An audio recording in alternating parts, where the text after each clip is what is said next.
what do I think is the archetypal significance of the popularity of the anti-hero in American television? Oh, well, that's easy. I mean, the anti-hero, Nietzsche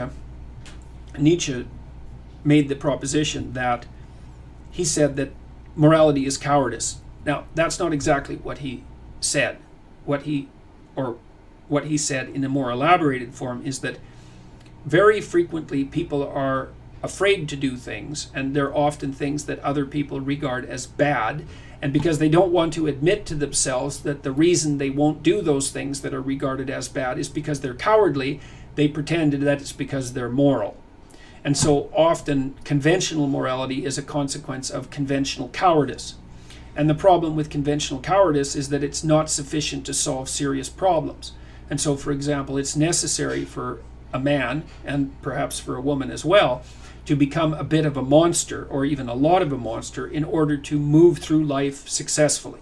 And that doesn't mean precisely that you have to act out being a monster, but it means that you need to be able to be a monster when the circumstances demand it. And so the reason that anti-heroes like Walter White, for example, are so popular in American culture is because the criminal Walter White was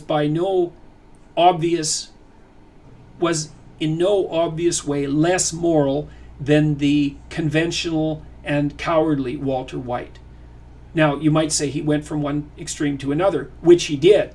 But it's also the case that in order to expand past the domains of conventional morality / cowardice from the Nietzschean perspective, it's necessary to incorporate elements of the shadow.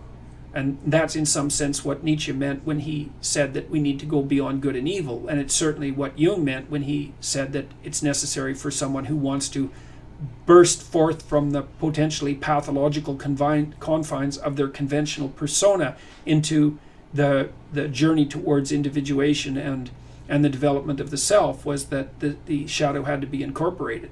And that means often, in part, the capacity for aggression, the capacity for sexual expression, the capacity to defy convention, the capacity to take your own road. And that's all predicated on the development of an inner relationship with the monster. And it's the same idea that's expressed in Harry Potter. Harry Potter is actually able to combat Voldemort, who's essentially Satan for all intents and purposes, because he has a piece of evil lodged firmly within him.